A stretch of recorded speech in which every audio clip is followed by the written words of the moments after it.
దేవునామం మహిమకలుగాక. ఉదయకాల్సిన పిల్లలు సోమవారం 21వ తారీఖు ఏప్రిల్ 21వ తారీఖు ఈరోజు దేవుని యొక్క వాక్యం ధ్యానం చేసుకుందాం. దేవుని యొక్క వాక్యం సెలవిస్తుంది. కీర్తనలో 27వ కీర్తనలో 10వ భాగంలో ఈ వాక్యం రాయబడుతూ ఉంది. నా తల్లిదండ్రులను నన్ను విడిచి నన్ను యెహోవా నన్ను చేరదీయును. ఏమండి, ఈ మాట ఎవరు రాస్తారంటే దావీదు రాస్తున్నారు. నా తల్లిదండ్రులను విడిచి నన్ను యెహోవా నన్ను చేరదీయు అనేటువంటి మాట దేవుని యొక్క వాక్యం రాయబడుతుంది. నిజమే, చాలామంది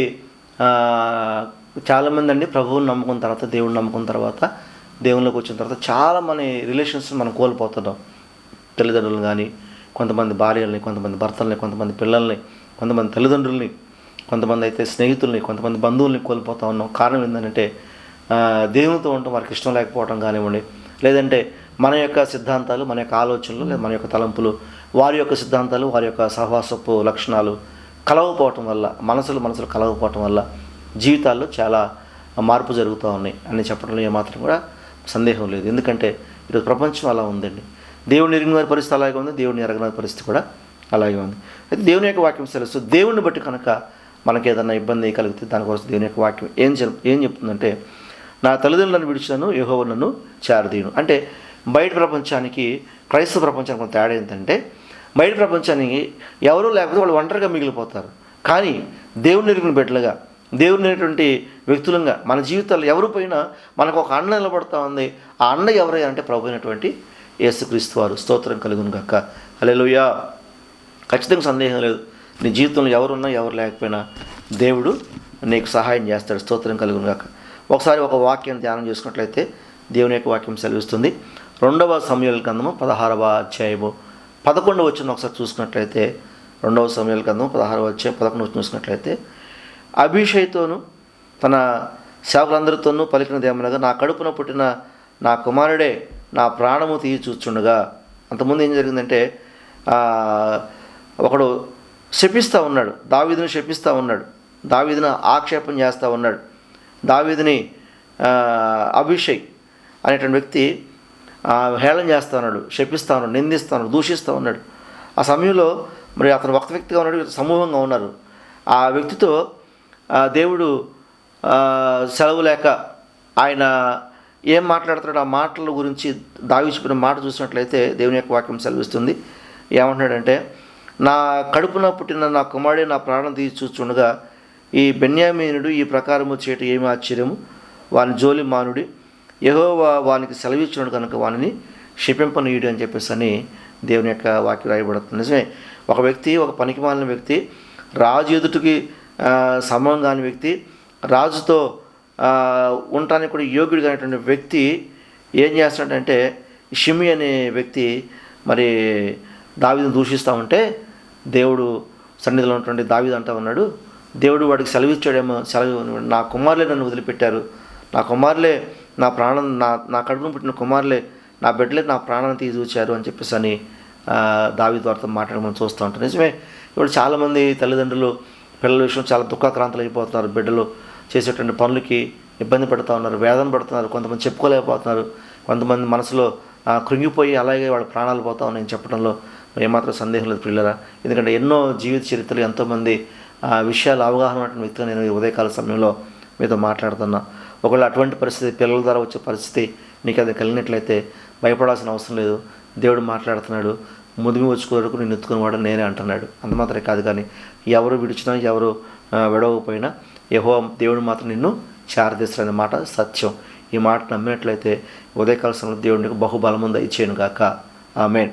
అలాగే మరొక మాట చూసినట్లయితే దేవుని యొక్క వాక్యం సెలవిస్తుంది. అదే కీర్తన గ్రంథం 69వ కీర్తన 8వ భాగం చూసినట్లయితే, 69వ కీర్తన 8వ భాగం చూసినట్లయితే, నా సహోదరులకు నేను అన్యుడినైతిని, నా తల్లి కుమారులకు పరుడునైతిని అని చెప్పేసి అనే వాక్యం రాయబడుతూ ఉంది. ఇది ఒక ప్రవచనాత్మకమైన వాక్యం. ఇది ప్రభువైన యేసుక్రీస్తు గురించి పలకబడిన వాక్యం. ఆ రోజు ఆయన ఇంట్లో మరి అనేక మంది ప్రార్థనల కోసం, స్వస్థల కోసం వస్తే తన సహోదరులు చెప్పారు కదా, నువ్వు ఇక్కడ ఉండొద్దు, బయటికి వెళ్ళిపోమన్నారండి. బయటికి వెళ్ళిపోతే వేరొక ప్రాంతానికి వెళ్ళమంటే ఆయన ఉన్నపళంగా లేచి వేరొక నివాసానికి, ఆయన నివాసం లేదు, అందుకే ఒక అతను వెంబడిస్తానంటే నకలకి బొర్రెలు ఉన్నాయి, ఆకాశ పక్షులకు గూళ్ళు ఉన్నాయి, కానీ మనిషి కుమారుడికి నిలవడానికి స్థలం లేదని చెప్పినట్టు మాట. ఎందుకనంటే ఆయన ఇంట్లో నుంచి తన తర్వాత పుట్టిన సహోదరులు ఆయన వెళ్ళగొట్టారు బయటికి, అందుకే ఆయన బయటకు వచ్చాడు. స్తోత్రం కలుగు హల్లెలూయా.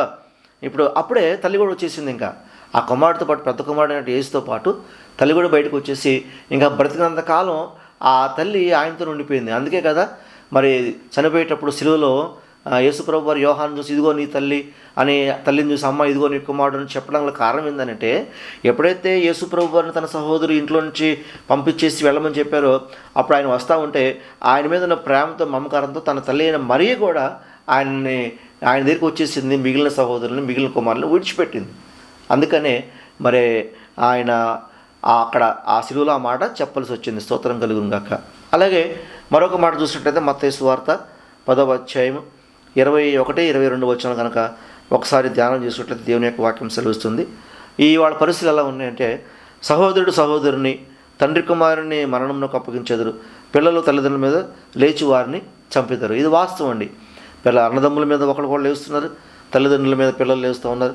అంత మాత్రమే కాదు, కానీ 22వ వచనం రాయబడతా ఉంది, మీరు నా నామ నిమిత్తం అందరి చేత ద్వేషించబడుదురు, అంతం వరకు సహించేవాడు రక్షింపబడును అని దేవుని యొక్క వాక్యం సెలవుస్తుంది. కాబట్టి ఓపిక చేసుకొని ప్రభువులో ఉంటే ఖచ్చితంగా రక్షించబడతావు, దీవించబడతావు, దేవుడు నిన్ను చేరదీస్తాడు, దేవుడు నిన్ను బలపరుస్తాడు. స్తోత్రం కలుగుగాక. అదే మత్తయి సువార్త మరి 10వ అధ్యాయం 36వ వచనం ఒకసారి చూసినట్లయితే దేవుని యొక్క వాక్యం ఏముందంటే, ఒక మనిషిని ఇంటి వారే అతనికి శత్రువులు అవుతారంట.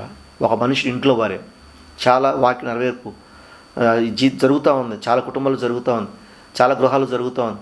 ఒక ఇంటి వారే ఒకరిని ఒకరు పడిన పరిస్థితి, ఒకరిని ఒకరు చంపుకునే పరిస్థితి, ఒకరిని ఒకరు దూషించుకునే పరిస్థితి, ఒకరిని ఇబ్బంది పెట్టుకునే పరిస్థితుల మధ్యలో ఈ రోజులు గడుస్తూ ఉన్నాయి పిల్లరా. కాబట్టి దేవుడిని నమ్ముకున్న నీవు, దేవుని ఆశ్రయించి నువ్వు బహు జాగ్రత్తగా ఉంటే అది ఎంతైనా నీ క్షేమం అని చెప్పేసి అని ప్రభువైన యేసుక్రీస్తు నామం పెట్ట మనం చేస్తూ ఉన్నా. ఎవరున్నా ఎవరు లేకపోయినా ప్రభువైన యేసుక్రీస్తు వారు ఉన్నారు. నన్ను కలిగేసిన దేవుడు ఉన్నాడు, సృష్టిని కలిగేసిన దేవుడు అన్న విషయాన్ని నువ్వు గుర్తుపెట్టుకుంటే ఖచ్చితంగా నువ్వు దీవించబడతావు, ఖచ్చితంగా నువ్వు ఆశ్రదించబడతావు. అంతేగాని నీకు బలహీనుడు అనో, లేకపోతే ఎవరు లేరనో, లేకపోతే ఒక ఇంటి వారు అనేటువంటి ఆలోచన నీకు లేకుండా పోయిద్ది. కారణం ఏంటంటే దేవుడు నిన్ను చేరదీస్తాడు, దేవుడు నిన్ను బలపరుస్తాడు. ఈ మాటలను దేవుడు దీవించును గాక. పరిశుద్ధుల ప్రేమగతను ప్రార్థన చేసుకుని కళ్ళు మూసుకున్నట్టయితే, పరిశుద్ధుల ప్రేమగతను కృపగల దేవునికి స్తోత్రాలు ప్రభా, ఈ నామానికి మహిమ కలుగును గాక. తండ్రి, తల్లిదండ్రులు నన్ను విడిచినాను, ఆయనను చేరదీను అని కీర్తనకారు రాస్తున్నట్టుగా ప్రభా, ఈ లోకంలో ఎవరెవరు కోల్పోయారో మిమ్మల్ని బట్టి నాయనా, మిమ్మల్ని కలిగిన దాన్ని బట్టి, రక్షణ పొందిన దాన్ని బట్టి, బాప్తీసం తీసుకున్న బట్టి తల్లిదండ్రులు విడిచిపెట్టారా, బంధువులు విడిచిపెట్టారా, స్నేహితులు విడిచిపెట్టారా, అన్నదమ్ములు, అక్కచెల్లెళ్ళు, అన్నదమ్ములు, తండ్రి నాయన, మరి కుమారులు, కుమార్తెలు, బిడ్డలు ఎవరు విడిచిపెట్టి వెళ్ళిపోయారు మాకు తెలియదు. కానీ అటువంటి వారు ఎవరైనా ఉదయకాల సమయంలో వాక్యాన్ని వింటూ ఉంటే వారిని మీరు ఆదరించండి, వారిని మీరు చేరదీయండి, వారిని బలపరచండి, నీ కృపతో నింపండి. యేసు నామములో ప్రార్థించి వేడుకుంటున్నాం తండ్రి, ఆమేన్.